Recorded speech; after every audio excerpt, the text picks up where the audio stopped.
La joie d'annoncer la parole de Dieu.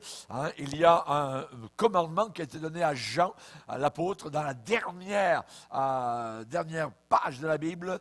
Ne scelle pas les paroles de ce livre. Alors et évidemment, c'est exactement ce que ce cantique qu'on vient de chanter déclare. Amen. Faisons connaître, ne scelle pas, mais évidemment, donne, je dirais, la connaissance tout autour de toi du message. Et ce soir, nous allons voir un message, justement, que j'ai intitulé d'une manière affirmative à l'impératif « Garde-toi pur ». Garde-toi propre, garde-toi pur. Nous allons lire, si vous voulez bien, dans 1 Thessaloniciens, chapitre 4. 1 Thessaloniciens, chapitre 4, et nous allons lire 8 versets.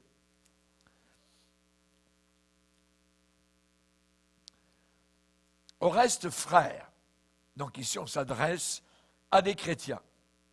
Au reste, frères, puisque vous avez appris de nous comment vous devez vous conduire et plaire à Dieu, et que c'est là ce que vous faites, nous vous prions et nous vous conjurons au nom du Seigneur Jésus de marcher à cet égard de progrès en progrès. Vous savez en effet quels préceptes nous vous avons donnés de la part du Seigneur Jésus. Ce que Dieu veut, donc la volonté de Dieu, c'est votre sanctification. C'est que vous vous absteniez de l'impudicité. C'est que chacun de vous sache posséder, ou encore on pourrait dire contrôler, son corps dans la sainteté et l'honnêteté, sans vous livrer à une convoitise passionnée, comme font les païens qui ne connaissent pas Dieu. C'est que personne n'use envers son frère de fraude et de cupidité dans les affaires, parce que le Seigneur tire vengeance de toutes ces choses, comme nous vous l'avons déjà dit et attesté.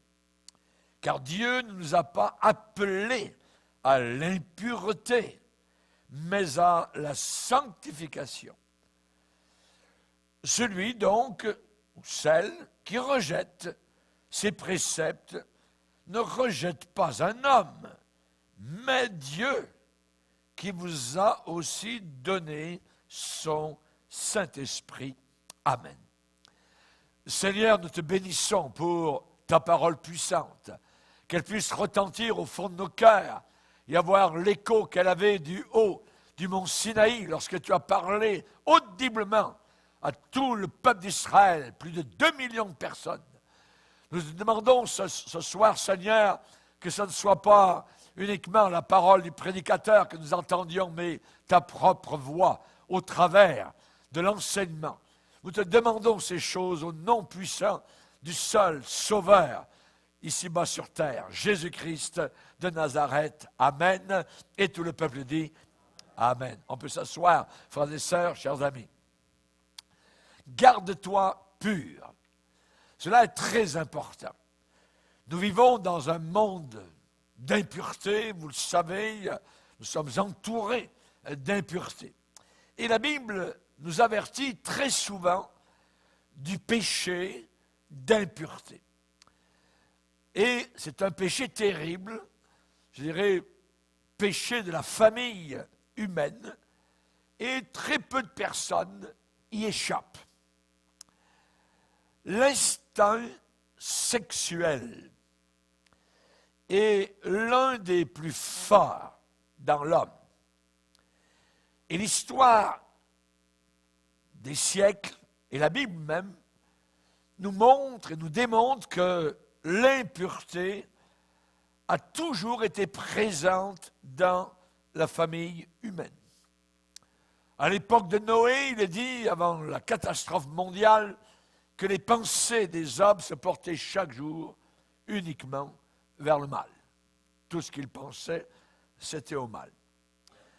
Il n'y a pas de tribu sur la terre, il n'y a pas de peuple, de nation ou de génération qui n'a pas porté les marques de l'impureté et en même temps les cicatrices. Vous savez qu'on n'a pas besoin d'arroser les mauvaises herbes, elles poussent toutes seules. Et c'est bien différent évidemment de cultiver un jardin. Quand vous cultivez un jardin, vous avez besoin d'avoir, je dirais, des sécateurs, de couper ici et là, de déraciner toutes les mauvaises herbes pour que votre jardin soit fructueux. Vous savez, il y a beaucoup d'hommes forts, beaucoup d'hommes puissants qui sont tombés par la piqûre de ce péché, l'impureté.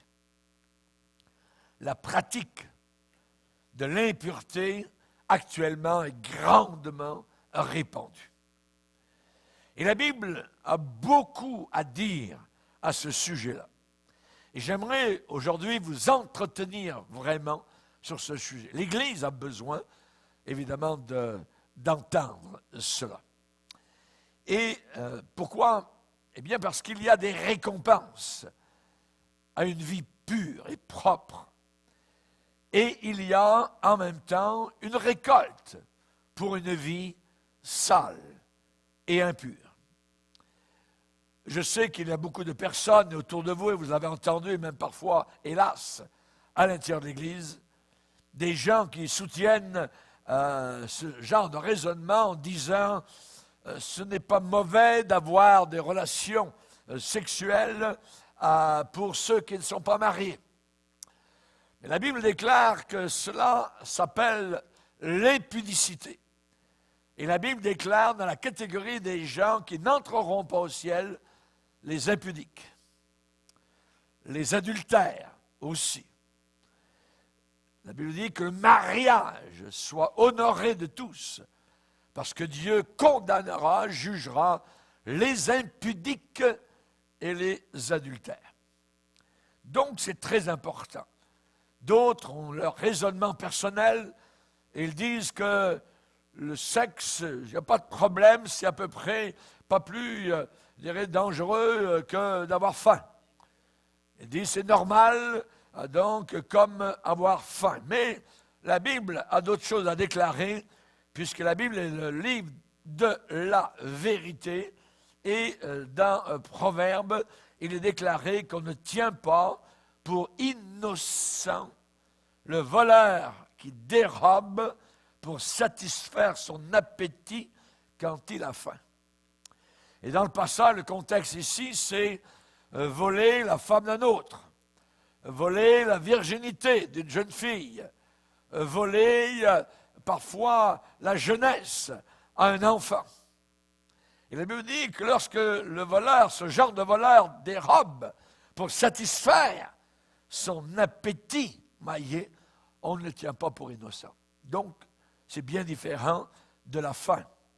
Les gens qui disent la sexualité, il n'y a pas de problème, c'est un désir à peu près normal comme la faim. C'est très bien dans le mariage, mais en dehors, ça s'appelle l'impudicité. Nous vivons dans un monde impudique tel peut-être qu'il n'y en a jamais eu auparavant. Nous sommes capables, comme génération, de marier deux hommes, ce que les Romains même n'ont jamais fait à l'époque, donc de leur plus grande bassesse. Jésus a parlé de cela en des termes non équivoques lorsqu'il déclare, en parlant de certaines parties de notre corps, en disant « Si ta main est pour toi une occasion de chute, coupe-la, car il vaut mieux pour toi entrer manchot dans la vie éternelle que d'avoir les deux mains et d'aller dans l'enfer, dans le feu qui ne s'éteint pas. C'est ton pied et pour toi une occasion de chute, d'aller donc à un rendez-vous impudique. C'est ton pied pour toi une occasion de chute, coupe-le. Vaut mieux pour toi entrer boiteux dans la vie éternelle que d'avoir les deux pieds, d'être jeté dans le feu qui ne s'éteint pas. C'est ton œil est pour toi une occasion de chute, arrache-le. Mieux vaut pour toi entrer dans le royaume de Dieu n'ayant qu'un seul œil que d'avoir tes deux yeux et d'être jeté dans la géhenne où le ver ne meurt pas et où le feu ne s'éteint pas. Jésus n'a pas été avec, je dirais, le dos de la cuillère lorsqu'il a parlé, évidemment, de ce péché d'impureté, ce péché d'impudicité ou d'adultère. Et notre génération, évidemment, donc, déclare si on est assez smart pour éviter une grossesse, il n'y a pas de problème. Certains disent que ce n'est pas pire d'avoir une relation sexuelle que de s'embrasser. Il y en a une différence, voyez.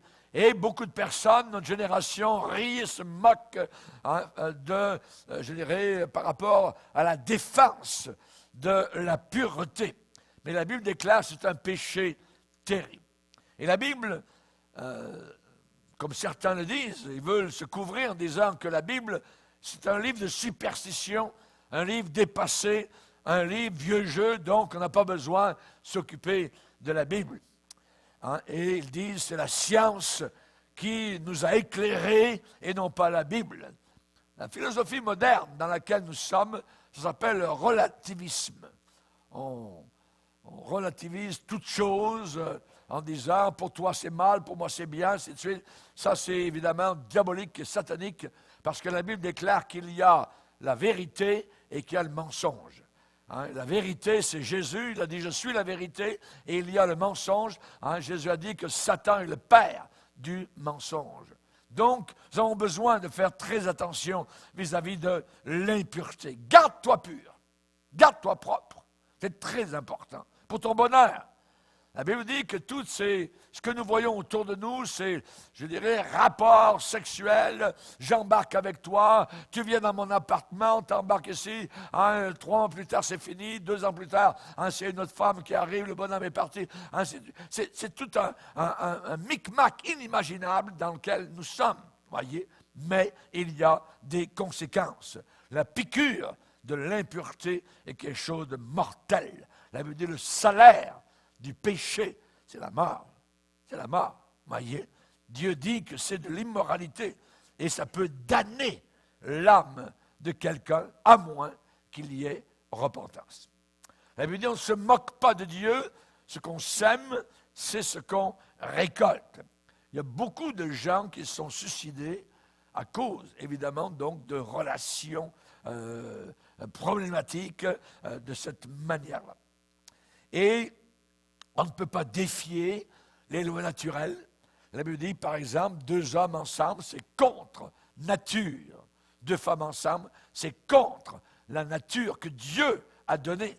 Ici-bas sur terre, quand vous naissez, vous êtes ou une fille ou un petit garçon. Mais vous n'êtes pas au milieu, où vous pouvez changer plus tard ce que vous désirez, vous. Absolument pas. Dans la tête, vous serez exactement ce que Dieu a voulu que vous soyez. Un homme ou une femme. Il n'y a pas de transgenre, ça n'existe pas. On ne peut pas défier les lois naturelles et spirituelles de Dieu et ne pas être puni. C'est impossible. Voyez. La récolte va toujours avec la semence, tôt ou tard. Les standards d'une haute moralité.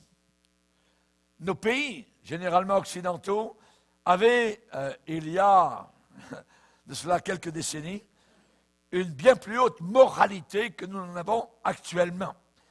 Et les standards de haute moralité, c'est ce qui fait qu'un pays ou une nation est forte, et non pas son pouvoir militaire ou d'avoir des bombes atomiques. Ce qui fait la force d'un pays, d'une nation, c'est sa moralité. Et une nation peut monter au-dessus d'une autre nation par rapport au genre de moralité, par rapport à, je dirais, la soumission à ce que Dieu demande. C'est ce qui est arrivé aux États-Unis d'Amérique, où la Bible a été élevée, je dirais, à un plus haut niveau. Ce pays a été basé sur les Saintes Écritures.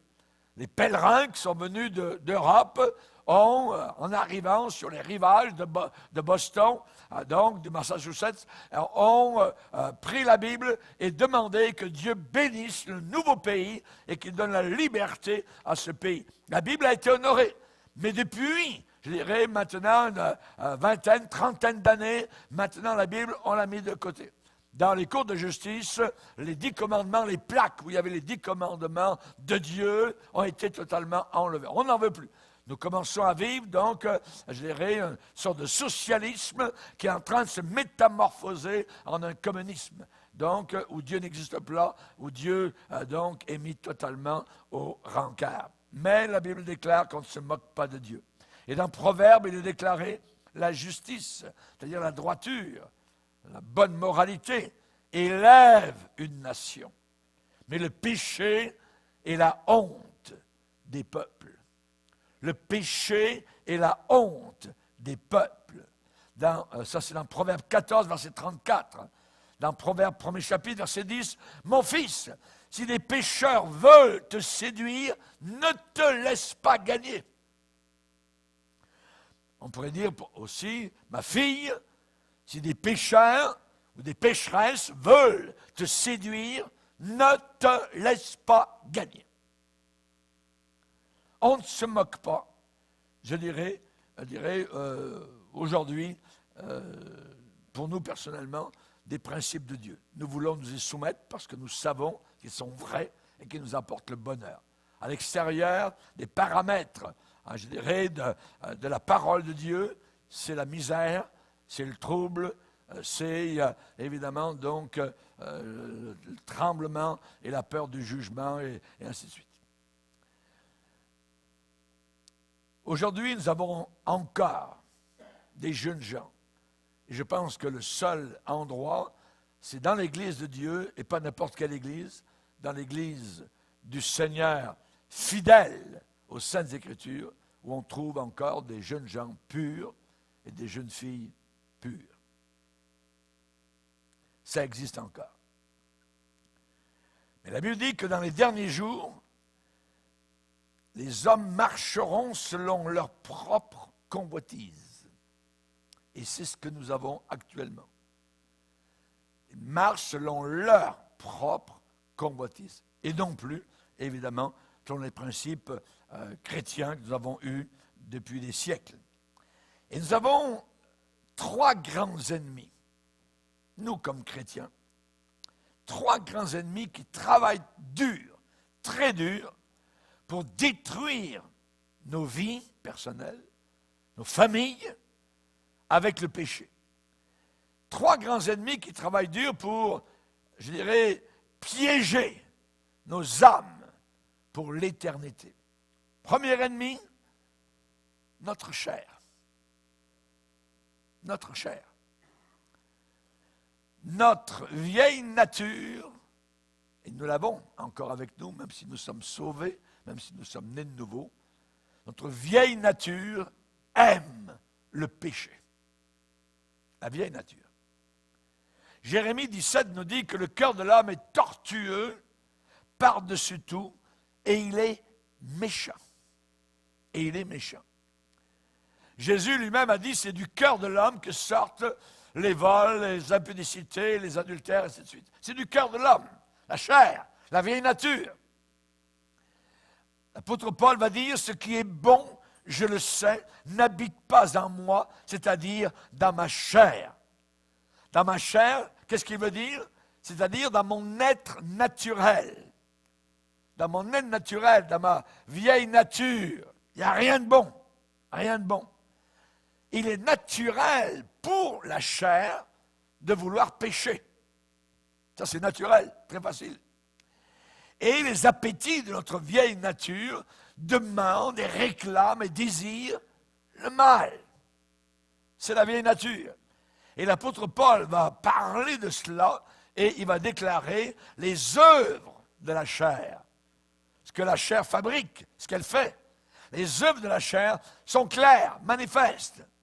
Ce sont en premier l'impudicité, l'impureté, la dissolution, l'idolâtrie, l'occultisme, la magie, les inimitiés, les querelles, les jalousies, les animosités, les disputes, les divisions, les hérésies, l'envie, l'ivrognerie, les excès de table et les choses semblables. Et je vous dis d'avance, comme je l'ai déjà dit, que ceux qui commettent de telles choses n'hériteront pas le royaume de Dieu. C'est assez tranchant. Le couperet tombe ici par rapport donc aux œuvres de la chair. Faites attention aux œuvres de la chair. La Bible est formelle, la Bible est positive, l'impureté est un péché et le péché amène toujours le jugement de Dieu. Quand on devient chrétien, qu'est-ce qui se passe? Quand on devient chrétien, le Saint-Esprit nous donne un nouveau cœur, une nouvelle nature, de nouveaux désirs, de nouveaux appétits. Et à ce moment-là, nous commençons à porter le fruit de l'Esprit. Et là, dans Galates, chapitre 5 et au verset 22, en suivant les œuvres de la chair, eh bien, Paul continue maintenant en parlant du fruit de la nouvelle nature. Verset 22, « Mais le fruit de l'Esprit, c'est l'amour, la joie, la paix, la patience, la bonté, la bénignité, la fidélité, la douceur, la tempérance, le contrôle de soi-même. La loi n'est pas contre ces choses. » Voyez, si nous vivons par l'Esprit, marchons aussi selon l'Esprit. Et au verset 24, il est dit, ceux qui sont à Jésus-Christ, c'est-à-dire ceux qui lui appartiennent, ceux qui sont maintenant dans cette vie nouvelle, voyez, cette nouvelle vie que le Seigneur leur a donnée, eh bien, ceux qui sont à Jésus-Christ ont crucifié la chair avec ses passions et ses désirs. Merci Seigneur. Alléluia. Donc, premier ennemi, notre chair. Notre chair, voyez. Pour vivre une vie sainte, et une vie pure, propre, il faut être né de nouveau. Absolument. Seul Jésus-Christ, au travers de notre vie nouvelle, eh bien, peut nous donner la victoire sur la chair. La chair est une ennemie intérieure, voyez, ennemie à la pureté. C'est notre premier ennemi. Donc, Paul va dire à Timothée, un jeune homme, fuis les passions de la jeunesse. Fuis les passions de la jeunesse.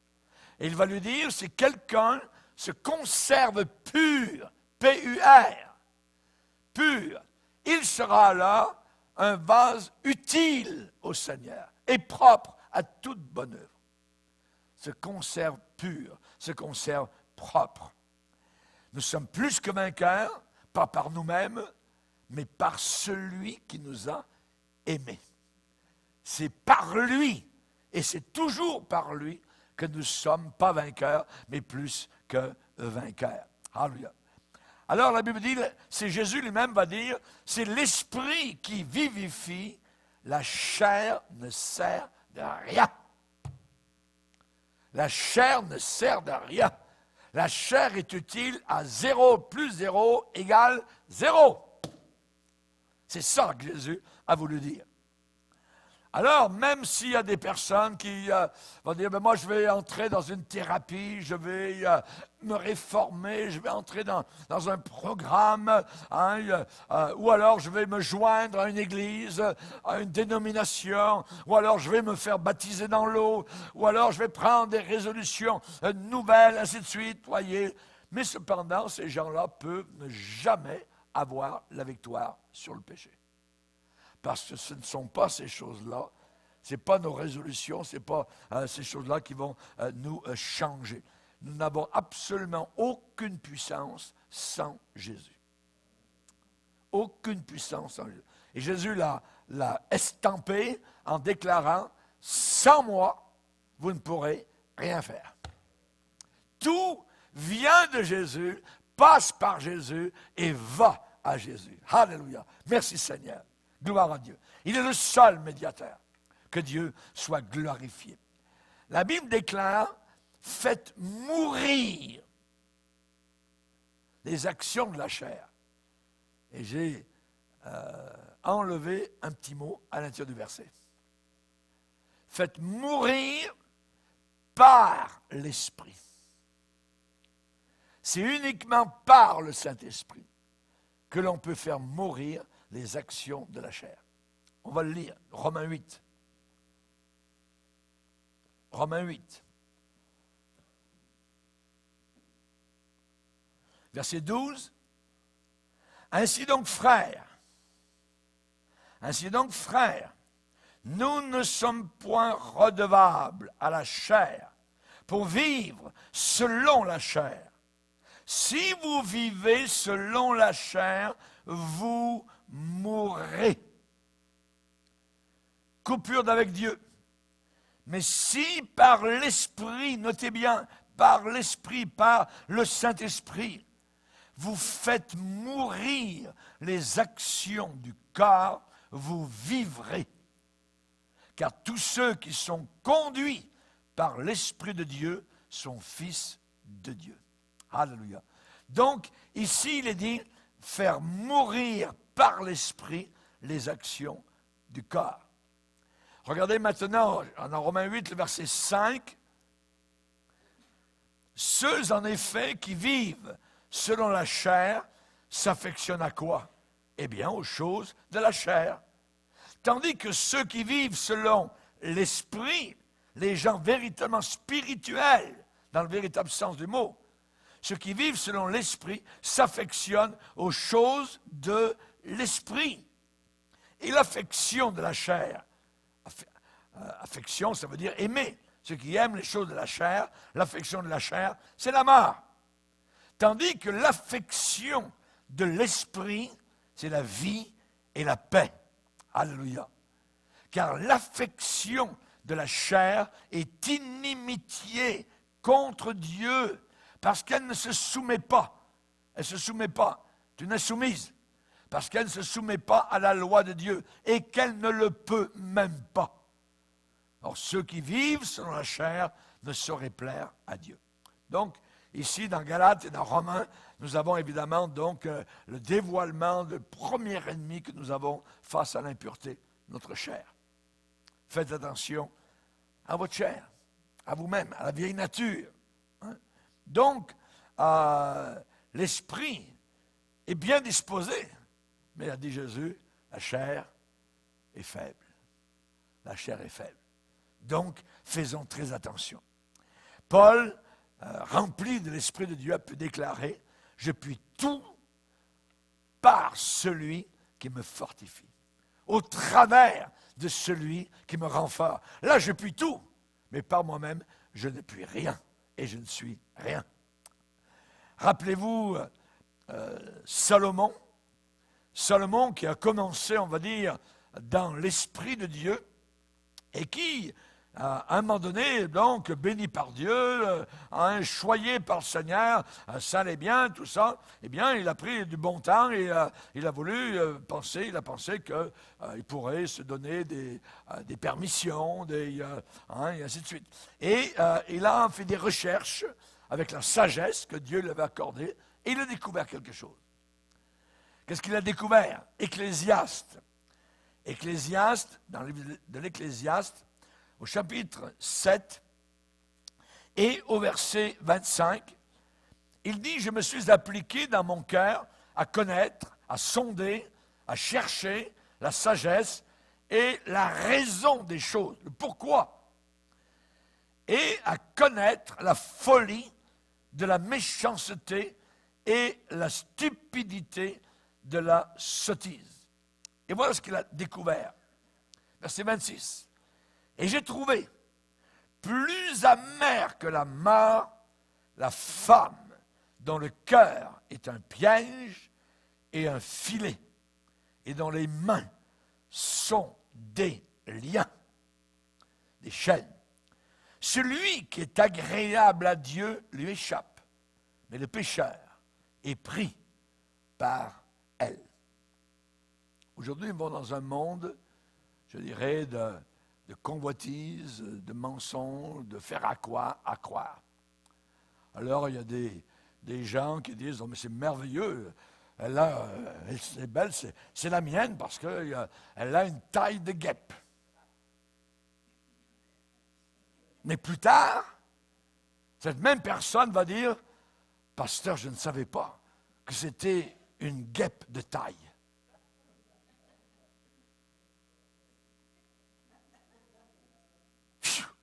Que de problèmes avec elle. Et Salomon, donc, nous a parlé de cela. Attention à l'impureté. L'esprit est bien disposé, mais la chair est très faible. Rappelez-vous David avec Bathsheba. C'est merveilleux. Elle avait un mari, mais on allait l'éliminer, on allait s'en occuper, lui. Pour notre amour. Oui.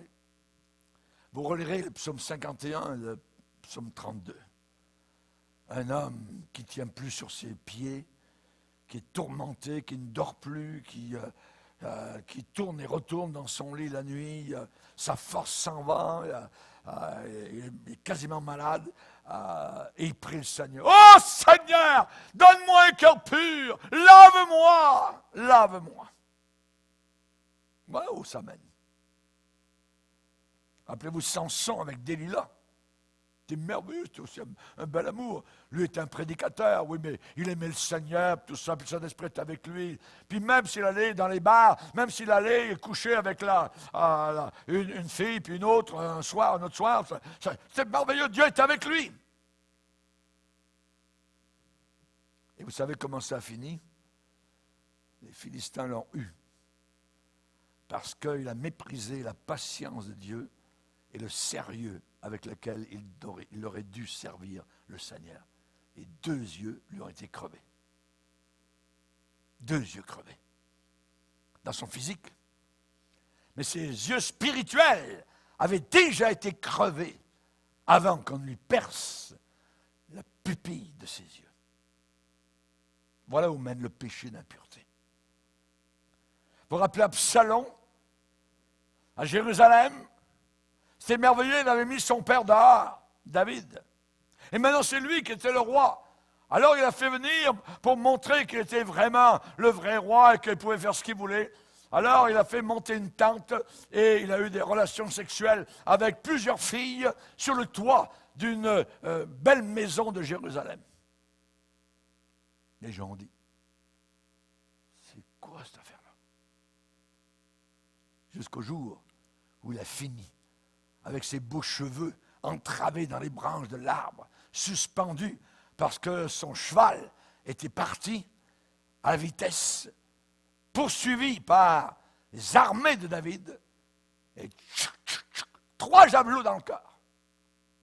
Voilà où finit l'impureté. Amnon, vivant sous le même toit avec sa demi-sœur, Tamar. Oh, qu'elle est belle! C'est elle que je veux.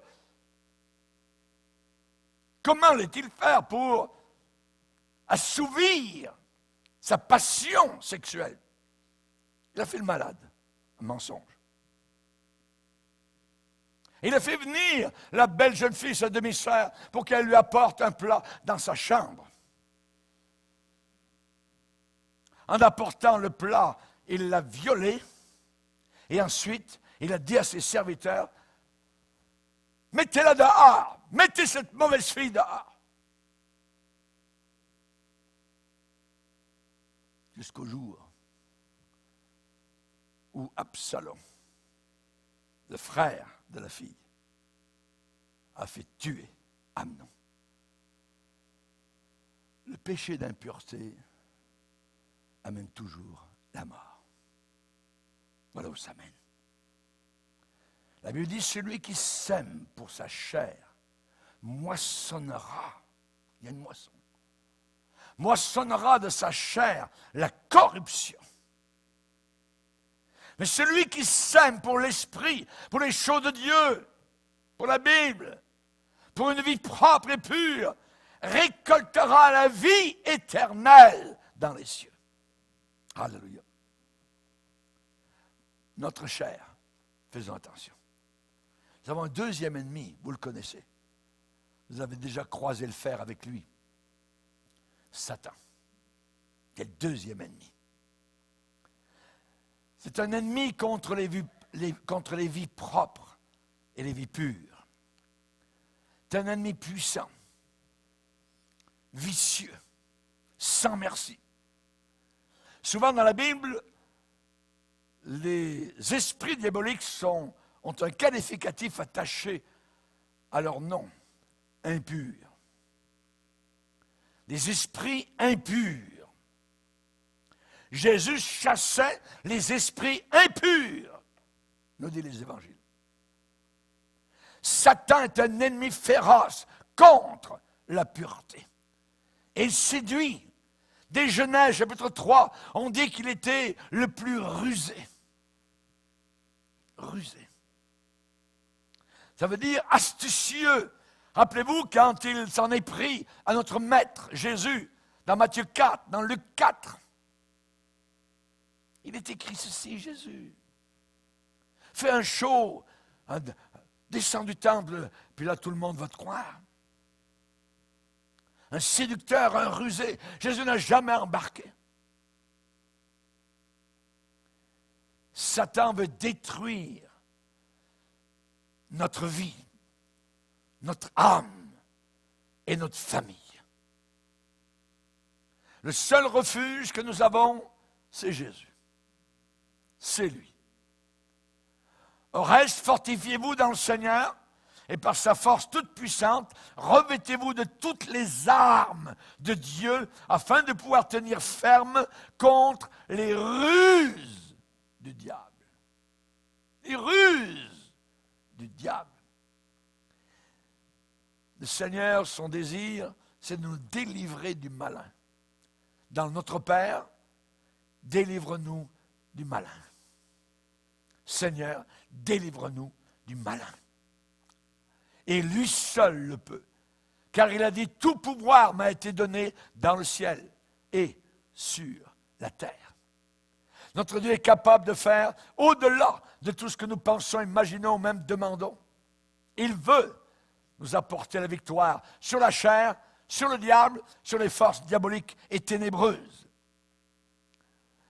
Un jour, il y avait dans l'Ancien Testament un roi méchant, impie, qui s'appelait Akab. Il n'était pas certain s'il devait y aller tout seul ou avec le bon roi du sud, Josaphat. Alors il l'a fait venir.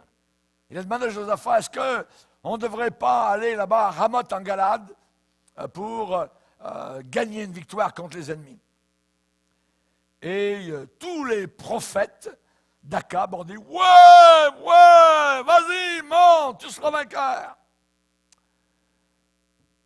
Après avoir entendu cette majorité, ces centaines de faux prophètes dire ça, Akab dit à Josaphat, est-ce qu'il n'y a pas encore quelqu'un qu'on pourrait consulter? Et Josaphat de dire, oui, il y en a un. Il s'appelle Michée. On pourrait le consulter. Fais-le venir. Et là, Michée arrive. Et Akab, en le voyant, dit, ah, c'est lui, mais je le hais, je le connais. Il ne dit jamais rien de bon de moi. Oui, Akab était tout le temps du mauvais côté. Il marchait avec Satan. Alors on dit, on demande à Michée, Akab dit, est-ce qu'on doit aller monter à Ramoth en Galade? Et Michée dit, ouais, vas-y, monte. Non, dis-moi la vérité. Ça veut dire qu'Akab savait où était la vérité. Alors que Michée est entendu, oui, il répète comme les faux prophètes ont dit, vas-y, monte. Non. Il dit, dis-moi la vérité. Et c'est là que Michée a dit, j'ai eu une vision. Et je vais te donner ce qui est en train de se passer. J'ai vu l'Éternel assis sur son trône et toute l'armée des cieux se tenant auprès de lui à sa droite et à sa gauche. Et l'Éternel a parlé et il a posé une question et il a dit, qui séduira Akab? Qui va séduire Akab pour qu'ils montent à Ramoth en Galade et qu'ils y périssent. Et ils répondirent l'un d'une manière, l'autre d'une autre manière. Et un esprit vint se présenter devant l'Éternel et dit, moi, je le séduirai. Et l'Éternel lui dit, comment? Comment tu vas le séduire? Comment tu vas le séduire, Akab? Et cet esprit a répondu, je sortirai et je serai un esprit de mensonge dans la bouche de tous ces prophètes. Et l'Éternel répondit, vas-y, tu le séduiras. Sors, fais ainsi. Et Michée de dire, devant le roi Akab, eh bien maintenant, voilà, l'Éternel a mis un esprit de mensonge dans la bouche de tous tes prophètes qui sont là. Un esprit de mensonge. Les esprits diaboliques mentent. Ils mentent à la jeunesse. Et ils disent, ça sera merveilleux, ça va être, c'est elle qu'il te faut, tu peux coucher avec elle, pas de problème, Dieu te pardonnera après, ainsi de suite. Les esprits de mensonge. Il y en a aujourd'hui de ces jeunes qui sont déjà en enfer, qui sont morts par le sida, par des MTS, par des maladies transmises sexuellement. C'est terrible. Il se passe une guerre spirituelle dans le monde spirituel. Et Michée voyait ce qui se passait. Et finalement, ce qu'il a déclaré était vrai, parce qu'Akab est mort sur le champ de bataille. Par une flèche, au hasard. Au hasard.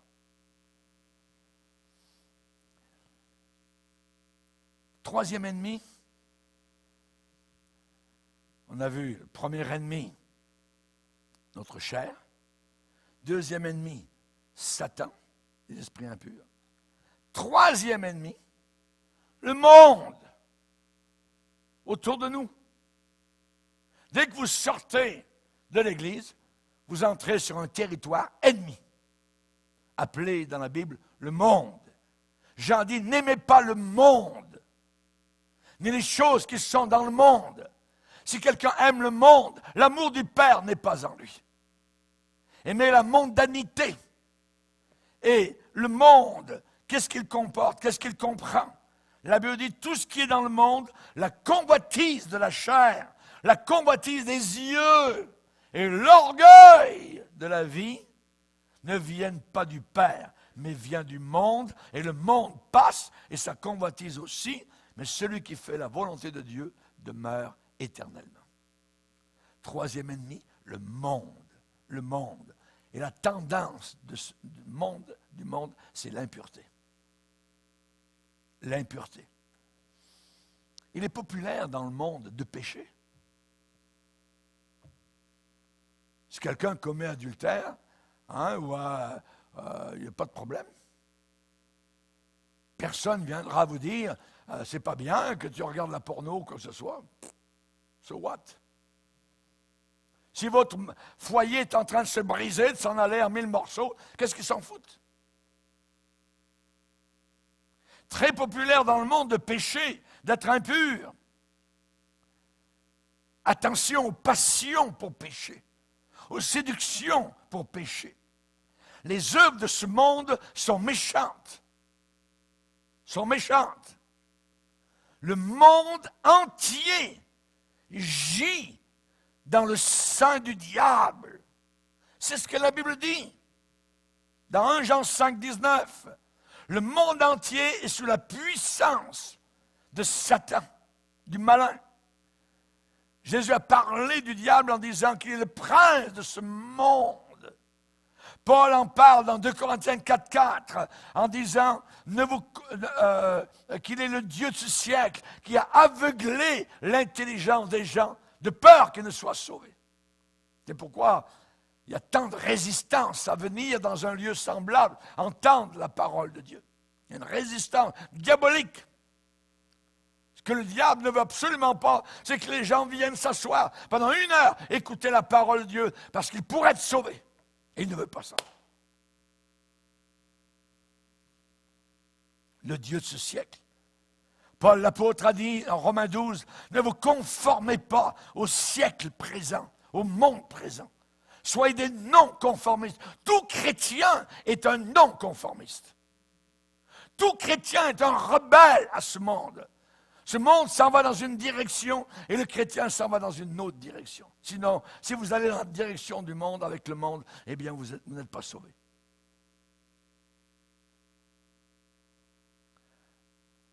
Dans les années 69, par rapport au divorce, il y avait environ 8% d'échecs dans le mariage. En 69. En 75, environ 15 ans plus tard, il y avait 36% d'échecs dans le mariage. En 85 ans plus tard, il y avait 50% d'échecs dans le mariage. Maintenant, on ne croit même plus au mariage. On ne croit plus au mariage. L'idée, c'est d'un clan familial. Une mère avec un nouveau conjoint. Un père avec une nouvelle conjointe. Et les enfants, eh bien, au milieu de tout ça, ils font ce qu'ils veulent. C'est la garde partagée, tous les 15 jours, dans une balade. Cadeau. Ou alors, j'ai 2 papas, j'ai 2 mamans. La Bible dit, ne participe pas au péché d'autrui et toi-même conserve-toi pur. C'est ce que Paul dit à Timothée. Conserve-toi pur. En dehors de Jésus-Christ, les gens sont une proie facile à la chair, au diable et au monde. Très facile. Que faire? Toujours s'abandonner complètement à Jésus-Christ. Se donner, se redonner, se consacrer, se reconsacrer à notre Sauveur Jésus-Christ. Livrons nos membres, les membres de notre corps, livrons-les au Seigneur Jésus. Ce que Dieu veut, c'est notre sanctification.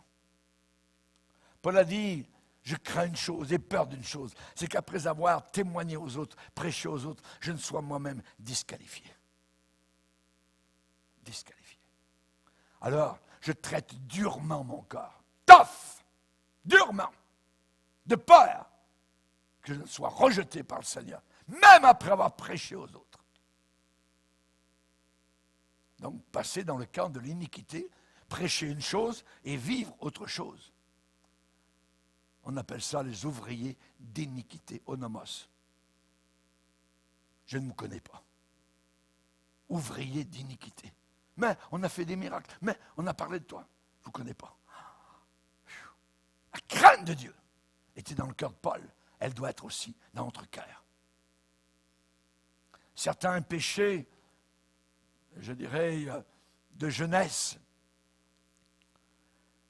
on pourrait en parler. Je crois que Dieu pardonne des péchés de jeunesse. Des jeunes qui se sont engagés dans le péché. Dans le psaume 25, David va en parler, il va dire, Seigneur, pardonne-moi, ne te souviens pas des fautes de ma jeunesse, ni de mes transgressions. Mais, c'est vrai, par la repentance, notre vie est transformée et changée. Mais il y a une chose avec laquelle je me sens très mal. C'est lorsqu'un père ou une mère défendent les péchés de leurs enfants.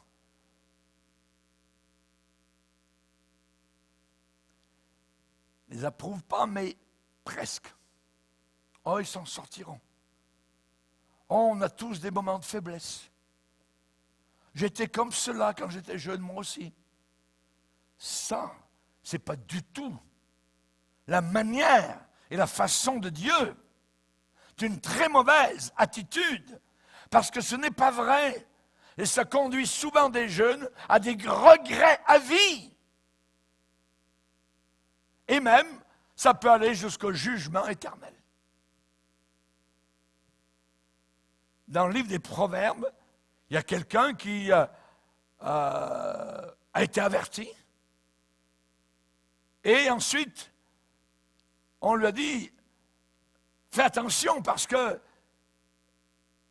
tu vas avoir des conséquences terribles à ce péché. La Bible parle de l'étrangère, la communion avec l'étrangère, vivre avec une étrangère, une païenne,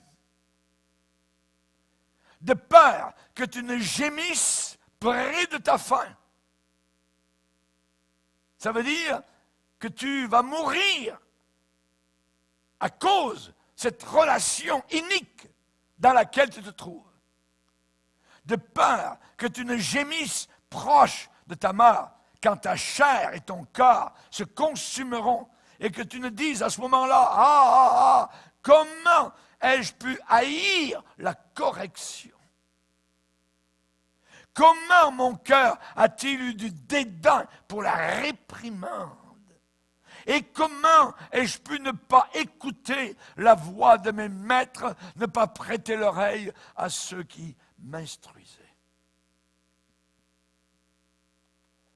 C'est terrible, mais ce sont des choses qui arrivent. Et la Bible dit, jeune homme, réjouis-toi dans ta jeunesse. Vas-y.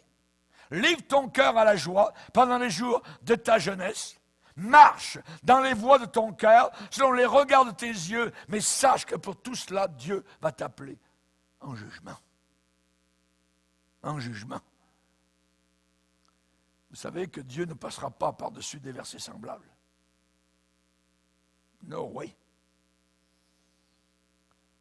Aujourd'hui, souvent dans l'Église et à l'extérieur, plusieurs aiment le plaisir plus que Dieu. Plus que Dieu. On aime Dieu, mais on aime plus le plaisir que Dieu. Et ça, Dieu ne peut pas le supporter. Il ne passera jamais en deuxième place. La victoire, elle est simple. Aucune tentation ne vous est survenue qui n'ait été humaine. Mais Dieu, qui est fidèle, ne permettra pas que vous soyez tentés, éprouvés au-delà de vos forces.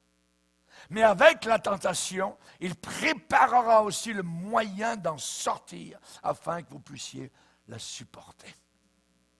Alléluia. La supporter. Fais de moi, Seigneur, un sanctuaire pur et saint, fidèle et vrai. Fais de mon corps, de ma vie, un sanctuaire pur et saint.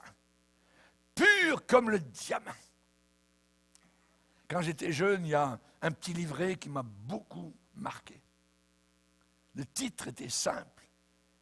C'était « Plus pur que le diamant ». Écrit par une femme de Dieu qui venait de l'Afrique du Sud. Et c'était merveilleux, donc, d'un petit livret qui parlait donc de se tenir propre et pur pour le Seigneur. Et nous qui attendons le Seigneur maintenant, son retour, il est dit que celui qui a cette espérance se purifie lui-même, comme lui-même est pur. Imaginez que Jésus revienne pendant que le gars il est avec la fille, il est en train de forniquer, ainsi de suite. Que Dieu nous aide. Garde-toi pur jusqu'à la fin. Baissons nos têtes.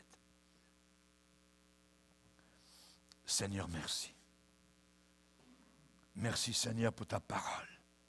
Aide-nous à avoir l'esprit qui était dans Joseph, en Égypte, et qui a refusé d'aller avec la femme de son patron.